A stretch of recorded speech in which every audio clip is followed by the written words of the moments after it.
what do you say? 5:31. Let's get started. All right. Okay, we will call the meeting to order, the Library Advisory Board. It is Monday, January 14th, 5:31, and we'll call the roll. I'm Cinda, and I'm here. Will? Here. Jennifer? Here. Susan? Here. Joan? Here. Doris appears not to be here, so maybe she'll come in later. We need to deal with the minutes. Everyone, I'm sure, received an email copy. Are there any additions or corrections to the minutes that you received for the last meeting, which was quite a while ago?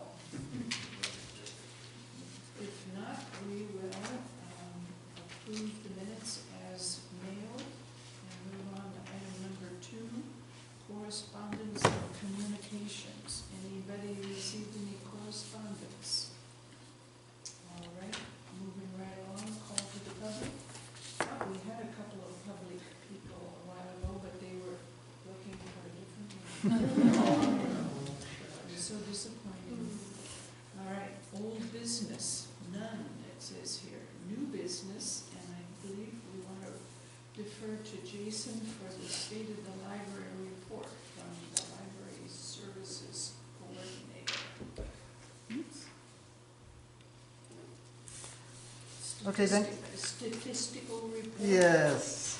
So you guys should have each These colorful. 2 colorful sheets. One is our quarterly breakdown of statistics. That's the longer one. And then I'm starting to do a monthly one at the library to put in the elevator so everyone can take a look at what we've been up to. So I'll just give the rundown of the quarter. Total checkouts 15,706.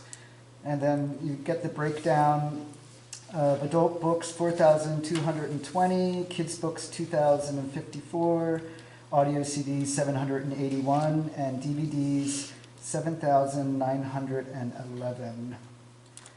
And as always, I put a graph to show where we are from 3 years ago.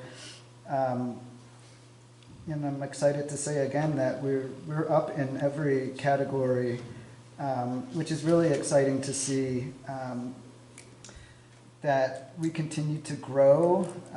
We continue to add new items to the library's collection that are getting checked out. And if you look at the December stats, we're up 41% from 3 years ago. So that's a lot of extra checkouts that we're doing. Total visits for the quarter, 11,528, and the breakdown of that for adults is 10,566 and children 962. Program attendees, a whopping 1,373. That's 1,139 adults and 234 children. Internet users, 1,290. And our new statistic, now that the annex is open, we opened officially in December. And we've had 235 adult visits, 81 children visits. We had 63 people participate in programs there. And over the 3 months, we had 410 checkouts. So I think that's pretty amazing for a start. Can I make a couple notes? Comments? Yeah. So I also want to point out a couple of things on this. And one, the stat isn't on here, but when Jason did the comparative from 3 years ago, program attendance has gone up by 112%. Wow. That's amazing. Yeah. And on new patrons, I mean, looking at this, 70 children, this is in part because we started it with the BUSD 3 years ago, but giving a specific library card registration form directly to a school, it's for that school, They do the paperwork of checking the residency and getting the parent signatures, but Naco Elementary has started doing that, and how many did they? Oh, at least 60. Yeah. We process at least 60 library cards for them. For just those students. And then the other thing about that is, so I was thinking about this morning, we had to order new patron cards, just the blanks, the library cards.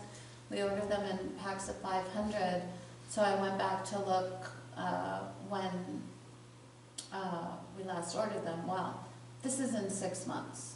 So 500 new patrons in 6 months. That's really, to go through those library cards that quickly, that's really amazing. And also this number, items lent to other libraries, this number has really jumped, and part of that is our extraordinary collection and our curator, and Jason really adding to the children's library, our new parenting collection, but our children's library, it's really remarkable to see interlibrary loans on a children's library, because, you know, when you're a parent, you walk in, you see it on the shelf, but these people are going in the catalog and they're looking and seeing.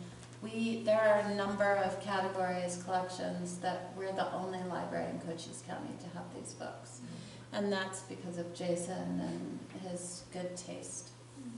Allison, I have a question. That's great about like Naco School for their cards. Now, how do the students get them? What happens? So what happens is when we make a specific form that's just for that school. So we've done it for the BUSD, Naco, we've done it for Head Start, whatever. Then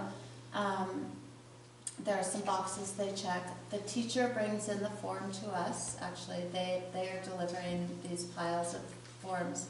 Then Jason makes them all new library cards, and then we mail them out. So we mail them directly to the student's home, to the address that they provide, their home address. And then with that, they get a little congratulatory letter signed by all of us, by the staff, kind of explaining the perks of the library card and make it a little exciting because they are kids, what they can do with that card. And then they also get a copy of the circulation policy so they know the rules and regulations. And we also put in information about the annex, since they're closer to the annex than they actually are to the main library. So, yeah, Great. I we're just super wondered excited. how the details Yeah. worked out. Great, that's wonderful. I have a question. I see the ratio for even though we've only got the early start, the ratio at the annex, adults and children, is so different. It's 1 to 4, 1 to 3. Is that kind of expected? Certainly. That's a little skewed because that's including our grand opening, which we had a lot of people show up. And okay, so this is. we'll see a better, as we move on, we'll see a better understanding of. Where is that number? That's on the long sheet right at the bottom. Oh, okay. I don't. You're talking about the 235 adults and the 81 children? Yeah, that's. And yeah, we had about 150 people at the grand opening. So, and plus we had a lot of students there. So, but considering we opened at the beginning of December, the rest of that number is actually still really big. In terms of actually having program attendees, and this, I'll just show it now, but this is included in it. There are 3 preschool programs, weekly programs, that have started in December. So an open play group on Mondays, preschool reading story hour, which is called the Little Book Club, and a preschool STEAM club, which is called STEAM Ahead. And so those numbers, even in a space of weeks, 4 weeks, went from 1 to 6 or 1 to 7 or not, so we're building. We want to build slowly and long term, but for the first month, the stats are really good. Plus, it was a holiday month, so, you know, with the party and the holidays, we figure it's all an anomaly anyways. And then I have a hard time reading that. You'll see 74, that little tiny blue sliver in the pie chart. 74, that's our library of things. So that's our internet hotspots and our pickleball sets and our bocce ball sets and our seeds. I don't think we checked out any seeds last month because it's freezing. But we did check out bocce ball. and pickleball and our internet hotspot. So that's kind of cool too. That's a brand new number, a brand new category. So super excited about that. Anyone have any questions? No, it looks quite wonderful. DVDs last month, we moved our DVD collection upstairs to alleviate some of the time that staff was spending on retrieving the DVDs, and we were a little nervous that was going to take away from some of the checkouts, but you can see that I think it's our highest number ever, 2,684. I think people really appreciate the change. And it definitely has helped time for staff at the circulation desk to help patrons with other issues, finding other materials. So it's really worked out really well. So I think that's, for December, just the volunteer hours are going up because we have a lot of volunteers that are working at the annex. And we're having a training, that's Friday, this Friday, we're going to be training some of the volunteers on how to use our library system so that they can check in and out books and other library materials. So that's exciting as well. And our internet users, 454. We will be adding to that too. Our public computers are not set up yet at the annex. We are waiting on IT to finish loading the computers with the proper software and stuff like that. But we will have 3 computers there as well, so for the public to use. So I know the public is excited. We've had people come in, and hopefully by February we'll have those up and running. And that's my statistical report. So, staffing report? Well, we're pleased to announce that we have a new employee that started today. Her name is Samantha Gerlich. And she is going to be our 10-hour-a-week person. She'll be working Fridays and Saturdays. And we're happy to have her on board. And staffing has stayed the same for everyone else. I'm at 40 hours a week. Allison's at 40. Kathy's at 19 and a half. And Heather Weichert is our grant-funded 19 and a half hour a week. So staffing has remained stable. We're really happy to have Sam on board. I think she seems like a really quick learner. She's excited to be at the library. We're super excited to have her as a part of our team. And so our team grows to 5. That's super exciting. Have people discovered that you are open Saturdays 10 to 2? It's growing. I think each Saturday is busier. Allison had put some programs through the holidays on Saturdays, which drew people in. And again, we just ask that help spread the word, that we are open Saturdays 10 to 2. And we have noticed, I mean, tourists are coming in and some other people, but who have said they have never been able to get into the library because they only come on weekends. Or during the week they live here but they're not. And that excitement is just really, really great. And, you know, promoting being able to offer that to the influx of people who come to visit Bisbee on the weekends, that they can now see us and meet us and use the services.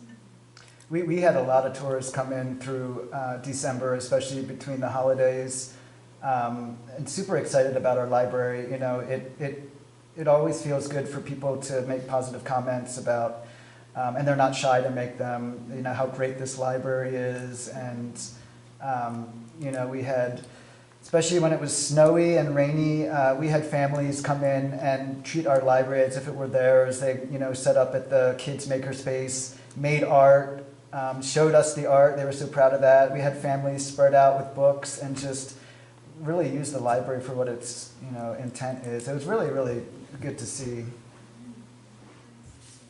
It's like instant ownership or something. It's like, you know, and that's the whole, we want to have that inviting vibe, you know. We want everyone to feel welcome if you're just a visitor for the day, or if you've been here 30 years and come in every single day and visit us. So A true community space. Yep, that's very nice, very nice. Allison, programming update. Okay. Well, first, I do want to, we had 2 volunteers of the year this ward at our annual, the Friends throw an annual holiday party for the community, and our volunteers of the year, David, Calvert. Calvert, sorry I blanked, and Jennifer Johnson. So, yay. And of course, sitting on this commission is a citizen volunteer opportunity already. All of you are volunteering your time. Jennifer volunteers for us at the library every day. She comes in, she does so much. I mean, it is just, it's actually our pleasure to be able to thank her and honor her for all she does. Thank you. So our Wi-Fi hotspot lending program has been very successful, and we want it to grow, both in people being aware of it, that we offer this service, and patrons spreading out. One of the little bottlenecks we've run up against is with the 25 hotspots that we got with the first grant, we have had a waiting list from 15 to 30 people at all times. We never have one unused. So anybody who's interested in using it, they need to come in and put it on hold now, and then their name will come up on the list. So because of that, the Arizona Libraries offered another grant funding process again, and we applied for a second grant, even knowing that there were new libraries who wanted to do this program. We still actually got this second grant of $4,000 to purchase 25, well, I'm looking at the numbers, but somewhere between 15 and 25 new hotspots with the contract, service contract, which also has an expiration date because of the nature of the grant. But we own the hotspots, and with our the LSTA grant we got for the annex, that also extended the first 25 their service agreement for another year. That was part of that grant. So we are looking at all of this as how it's being managed, how staff uses their time, and it's actually been, I would say, after the first few months of hiccups, really streamlined and successful, and not a burden on staff at all, and a huge, huge service for the community. I'm really proud of this, that we're able to offer this here. Yeah, there's just a few testimonials that I thought really kind of captured the spirit of it. Someone was so excited that they were able to apply for and get a job online. Someone else was so excited that they were able to Skype with their granddaughter who lived in another country over the holidays. It's these things that, you know, that just kind of make the program worthwhile and shows the worth of it. So, And we're absolutely all about leisure time too, you know, it doesn't matter what they're using it for, but I've had people tell me they're taking online courses that they couldn't have done, practicing for tests, homework, all these things that so much of our culture is now online, and with the travel distance, the physical space of Bisbee, to have this accessibility on this level is really great.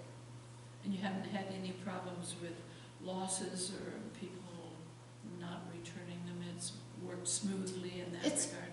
Minimal, I would say almost, I can't say zero, but almost zero. And the thing is that we have the capability, I can turn off the hotspots remotely. And if they're overdue, the fine is high, it's $1 a day. And as soon as they become overdue, they're turned off. I mean, we manually do it, but we turn them off and then they're returned pretty quickly. So they're worthless without the service. So there's no reason for anybody to steal it or keep it. They can't like keep the box and try and get a new contract because that's not, they won't be able to turn it on, that it's, you know. So really it's works out really well. Sounds like Yeah. it's well thought out. yeah. Yeah.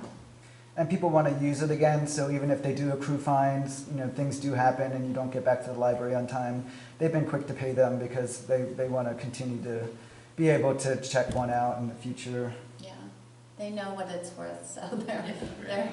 everybody's really fantastic about it, and actually being fantastic about being on time, I have to say. So, couple things I wanted to mention. So I mentioned the annex programs, and just how great it is to be there and the community that's really using this space and finding the things that they want and using the different services. It's really nice to see how well received it is by the community, by the neighborhood. So one thing I wanted to mention is I got a scholarship to go to, it's called the YA Teen Summit in Prescott, Arizona at the end of this month, and that's focusing on teen programming. This is something that I've really been looking at the past few months, and the success of the Haunted Library was not just a success for the most people ever at a program at the library in history that we know of, with over 300, possibly 400 people there within the space of 2 hours. But for me, part of that success was the Builders Club and the Lowell Middle School students who basically put this on with us and who worked so hard to make it a success. Was their work, their enjoyment, how much they loved doing this, and how they came to us and said, you know, wow, the library, what else can we do, and all of this. So really having a place for the teens to go and the preteens and new programs that excite them. We are still focusing, you know, our pre-K literacy, but we've really done a lot of work on that, and so it's really the whole spectrum. And so I want to start getting some fresh ideas for teens, which brings me to summer reading program. Just to let you know, our theme is a universe of stories. We're going to be focusing on space and different things around that. We're going to be working with the new science lab on Main Street. That will be our field trips for not all of the programs, but most of them, with hopefully a mobile planetarium and some virtual reality experiences and some other science-based explorations of how we can look at the universe around us and tell our own stories. And we will be also adding a second summer reading program at the Annex which will be an in-house, but also utilizing the space around, so the outdoors, and that will be on a different day, so that all children will be able to attend both programs all summer. So it's open to everybody, it's not where you live or dependent, both programs are open. We're just extending the programming. And I think those are the highlights. Can you think of anything else? And April is Poetry Month, and so I'm looking for poets. Anybody wants to participate in any way in Poetry Month? I'm gonna have a lot of poetry things going on. So then it's the strategic plan, and I just noticed that I failed to call the roll for Bill Higgins, Jason, and Allison, and Bill is not here, so. Bill's in the Allison- next room at the, Beg your pardon? Bill's in the next room at the, they're having a Bisbee Arts Commission Oh, meeting. really? So he He was, spread too thin. he spread too thin tonight. Okay. Yeah. Can't be in two places at the same time. Okay, Allison, tell us about the strategic plan. I see we have a listing of all things included. This is just my kind of first run at the first stages of how I would like to look at the strategic plan going forward. And it's really good to have some parameters. Unfortunately, Bill isn't here because I did have kind of some questions. Last time we brought this up, he said the city was already planning on a larger city strategic plan. In the last council meeting, at the end of the council meeting, I believe the mayor said that he was looking at a strategic plan over the next 3 months. And so, but I don't know what that entails, so Bill will have a better idea on that. So how I'm hoping is, the first part is roles and responsibilities, is that I think the library advisory board is a great bridge between the library and the city as a whole, with Bill Higgins and you guys as a body to help us.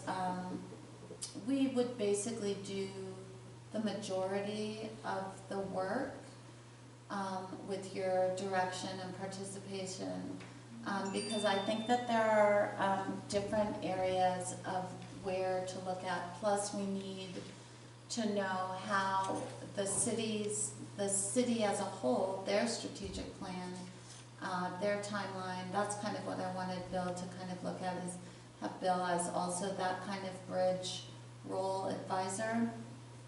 But as I've broken it down, there's what the library staff will do, which is a lot of the footwork, which I'll get to as in these other subjects.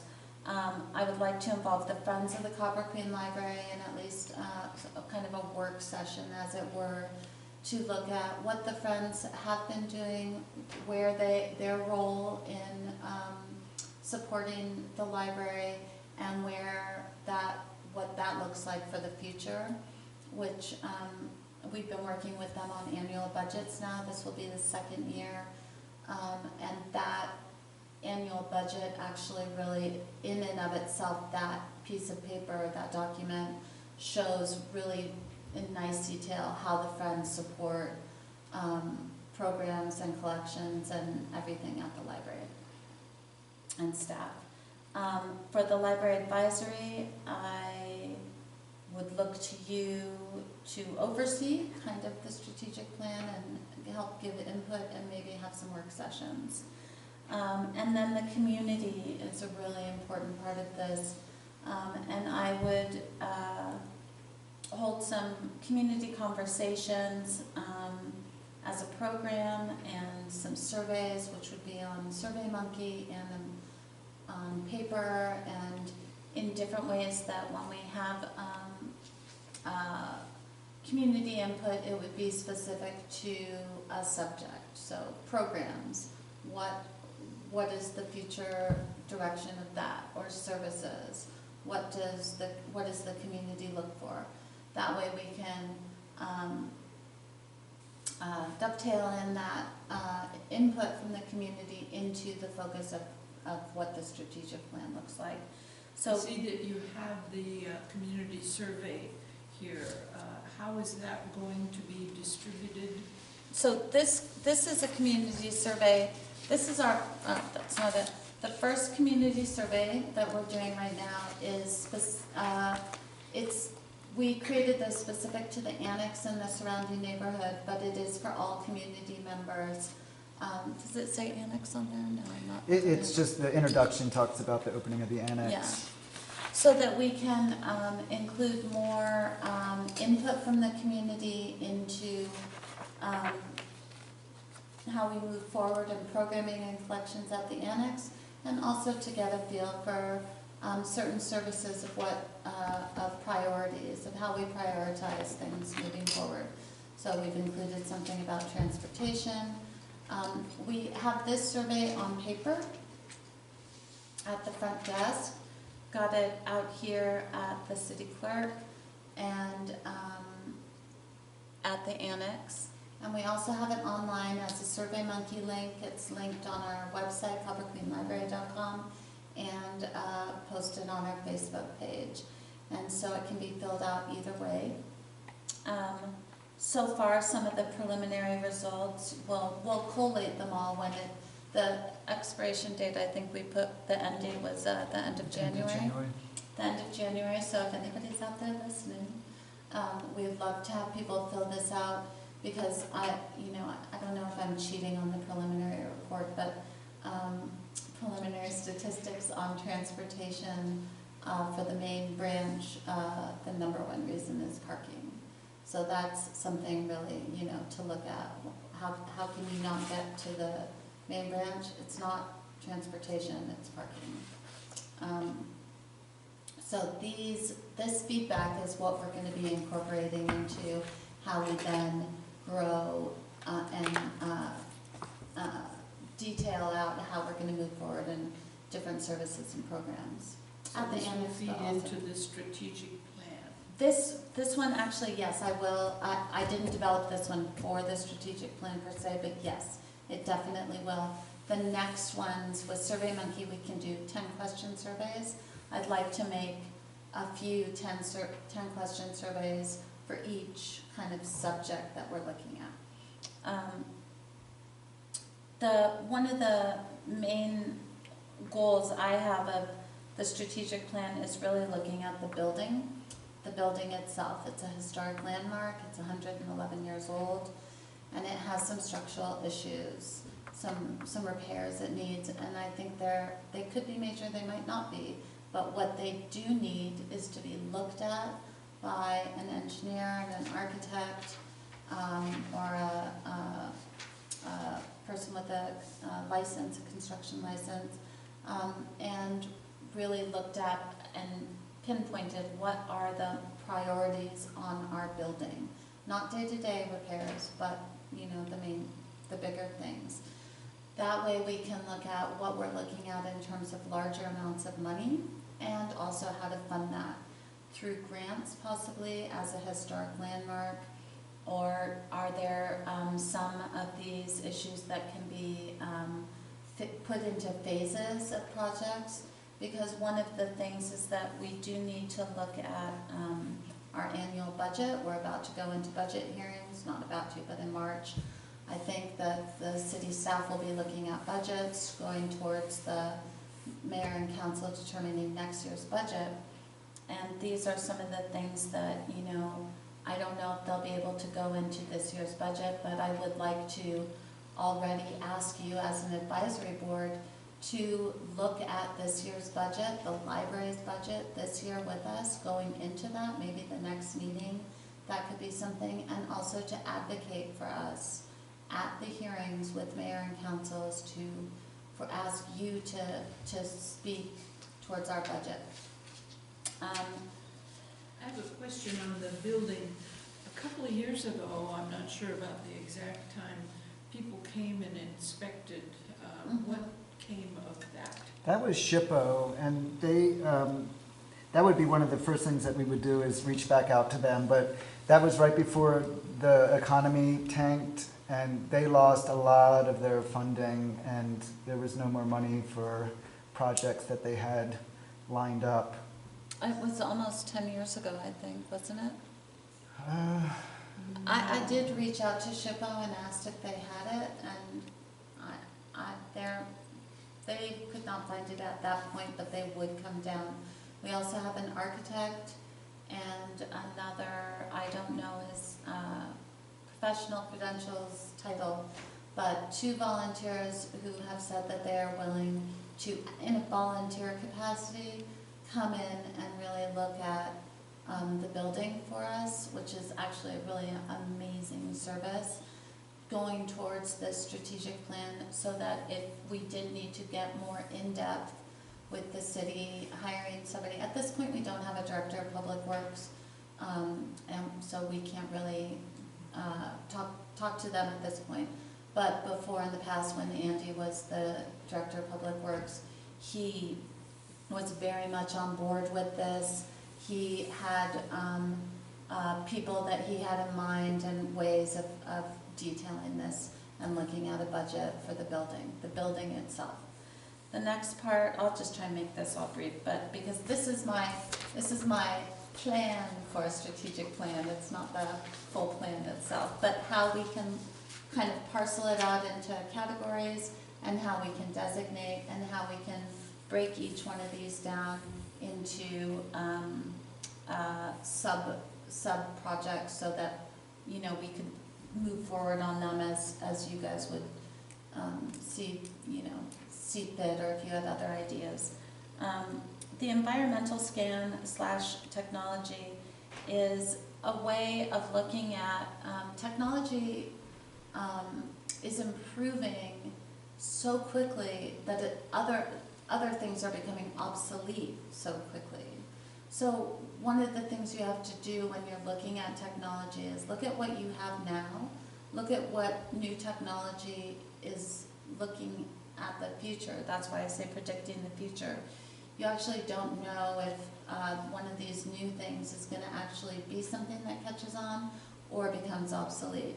So like hotspots, we know actually long term, they've been in use for quite a while. They're new to us, but I don't have any fear of them becoming obsolete in the near future. Jason's working on a new laptop cafe, as we like to call it, but a tech-friendly room, the YA room. We'll also be adding a flat screen TV. We've added USB outlets, as well as electrical outlets for charging, and Yeah, we'll be adding a counter where people can use their laptops. That was right where the USB and electrical outlets were installed. Yeah, the flat screen TV, which will be a smart TV, so it could be used for meetings. People can Skype people in for meetings that aren't here, and also we'll have an opportunity to televise important events that people that don't have TV, and possibly maybe in the future we could do something with video games with the kids. So that's all really exciting. We have an electrician that's going to be helping us install this stuff, and that won't be until the end of the month, beginning of February. So we have all this stuff thanks to the Friends of the Cover Queen I Library. was just about to say that, who have sponsored this endeavor. So yeah, that's kind of an exciting thing where we're, adding technology to an existing room, giving it another purpose, and having that available at the library. And so part of a strategic plan is also identifying not just a future path, but also looking at what we have done recently and identifying our successes and what we've achieved, so that we can qualify those as well as where we're at and what we need to look at in terms of where we want to be in the next, say, 5 years, if it's a 5-year plan. But in terms of technology, there's many ways of looking at that in interactive, not just hardware, but how we focus our resources and our online resources, which Jason has been really expanding our website. I have to say, some people, they kind of feel like websites are passé sometimes, but it really depends on the website. Ours is a constantly growing, living organism being updated, if not daily, weekly, with new things and so many resources. It is a brilliant website. I say that as a user. and that's thanks to Jason actively adding new things and making it more user-friendly and participatory. So it's a great resource in itself, and it's growing. I've told people about the history slideshow Yeah. in there. Mhm. That is a real gem. That's really great, yeah. And then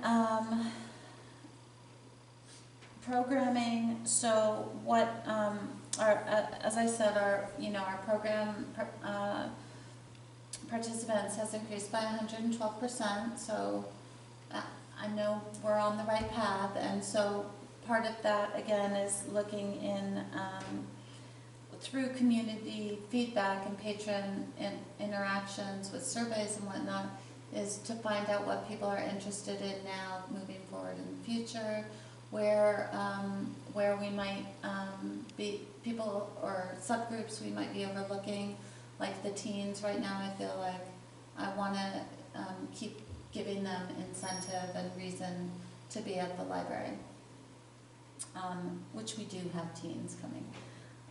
And then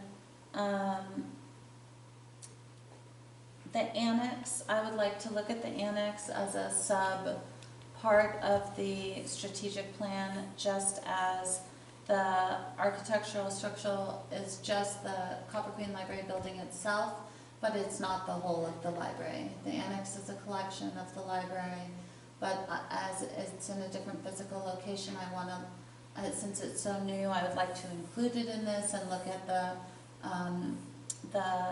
short-term and long-term plans, and identify revenue streams again, because that has been really all grant funded and donor funded and in-kind service with the BUSD, to really look at how we can look at sustainability on that in a long-term plan. And then just any part of a strategic plan will look at the library, not in isolation of itself and its community, but of where it sits within the larger picture, which for us is being part of the Cochise County district and the library system, which is looking towards going to a one-card system, which I'm really excited about, and also where that sits within the Arizona libraries system and the resources that we get. And so it's, again, a lot of this can be done by staff and putting together some groups of volunteers who might want to work with us, again, subject by subject. But when I'll email this to, or Jason will email this to Bill, I can email you this as a document, but also there's some other resources that we can look at. But I would love, I don't know what exactly I want to ask from you, except for maybe in the next couple of months, work session possibly, to really go over some things and identify ways that we can,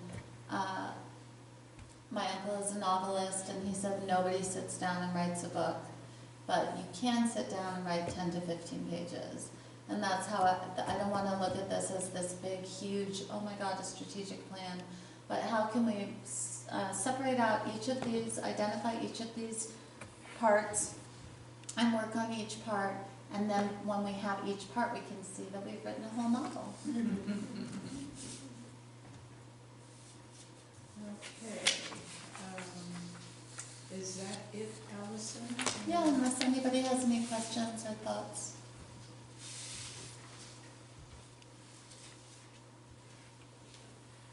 All right. There's no other comments. Looks like we've got toward the end here.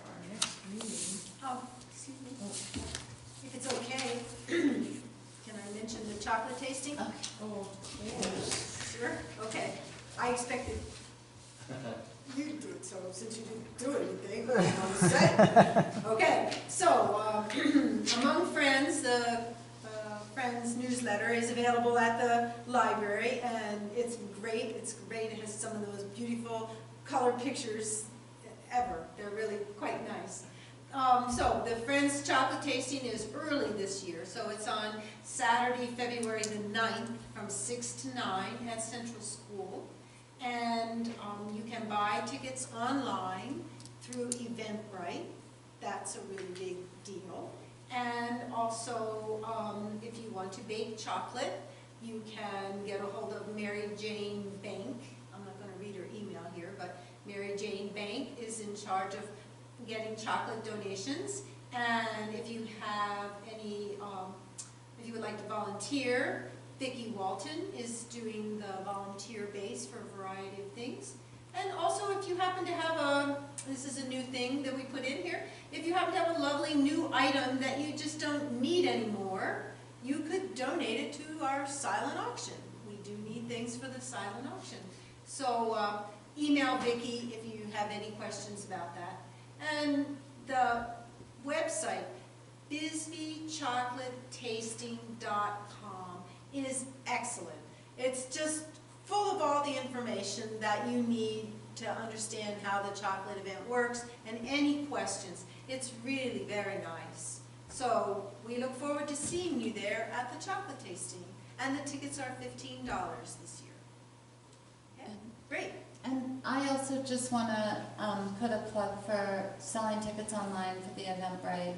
This is really exciting for people who live out of town. We've been selling them, you know, in person at various places. And the physical tickets are still on sale at the Copper Queen Library, at Finders Keepers, at High Desert, High and the Desert olive Market. oil store. But for those of you who maybe send out a group email or want to highlight it, or if you use social media like Facebook or whatever, those links, the Eventbrite link is easy to copy and paste. I share it on the library page, so you can just click that and share it. But really using that, resharing that link when you see it, if you just see it pop up, or if you send out an email. Since this is the first year, people aren't used to it. Correct. But if we can all kind of, you know, hive mind, spread it around, this electronic link, I just really hope that it's successful and that we can really get it so that by next year, everybody will be using it, you know, to get their That's tickets. great. Yes, I do think Kathy said we had sold 19 tickets already on Eventbrite, so that was really quite exciting to hear that information. And then one last comment is the chocolate tasting poster this year was designed by Mary Jane Bank, and it has the three little pigs having their chocolate party, and it's really quite beautiful. So we thank Mary Jane very much for the poster. And it is the year of the pig, right? And it is the year of the pig, we found that out. So, serendipities. Okay, thank you. Thank you. Okay, any other comments or questions? All right, for the good of the order, we will come back, but not to this place in April, is that right? No, we should be in City Hall's temporary location at Toryvale Road in the old Juvenile Detention Center. So, Okay. is that what it It'll was? be April 8th. And if no other comments, I will suggest we adjourn. All in favor of adjourning? Aye. All right. Anybody against adjourning? I can't imagine that. All right, meeting adjourned. Very good. Thank you guys so much. Thank you.